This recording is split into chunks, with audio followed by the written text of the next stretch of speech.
Today we have Michael Morak here with Rising Athletes. Thank you for taking the time out to speak with us. I appreciate you having me. So let's start off with the first question. What is the significance of the Danny Rumph Classic? To me, it's just being able to still have an event where a friend of mine who lost his life to a heart disease can still live on.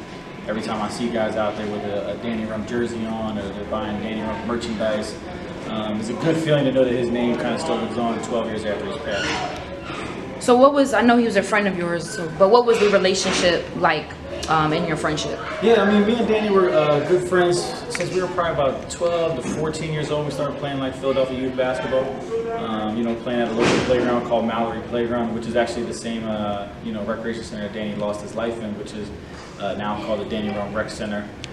So just being like two kids around the game of basketball, living in close proximity together, after high school, just working out, and Danny was probably one of my favorite players, even though we were in the same age group. I got a chance to really see him develop. I saw him, become what I thought was a premier basketball athlete. And for him to lose his life over a heart disease that just went undiagnosed was, just really heartbreaking to a lot of us. And him being such a great kid is the reason that we wanted to come together and put together the tournament and make sure people can always just remember him. And it's kind of grown to remember Philadelphia basketball.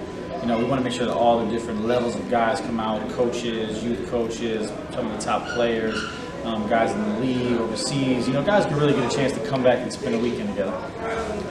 I believe you kind of answered some of this, but describe the type of impact the Classic has had on the community over the 12 years.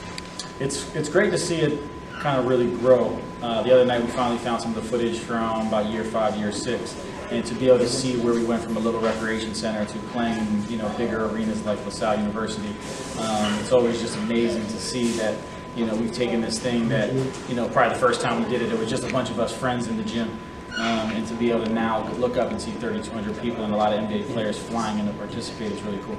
Gosh, most definitely. I mean, to see that growth from a rec center to LaSalle University is definitely impactful. Lastly, describe a memorable moment throughout all of the 12 years of the Classic has been taking place. I think it was probably year 5 or 6.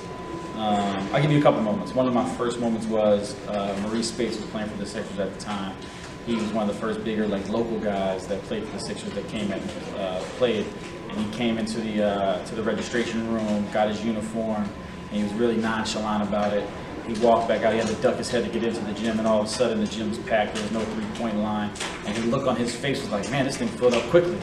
And to see him play against a local kid, Wayne Marshall, and Wayne Marshall played, probably outplayed him a little bit, was one of the coolest moments to see, what we wanted it to be, a place that didn't matter who you were, what your name was, you had to come through, the playground and play, the place that really a lot of us became friends with Danny, and then also the same place that he lost his life. So it was kind of like a full circle, event of being able to say, wow, we put, all these players on there. So leads my next probably favorite moment. One time we looked up and we had about probably 7 to 10 guys on the court were all NBA players. So it was like, wow, guys are really coming to get this experience. So that's one of the cool things is that people around the country kind of say, wow, what you guys are doing in Philly, top 3 or 5, pro-ams in the country. And that's when it kind of becomes one. Gotcha. Thank you. No problem. I'm Mike Morak. I'm one of the board members for the Danny Rumph Foundation, and I'm here with Rising Athletes, and the Danny Rumph Classic is on the rise.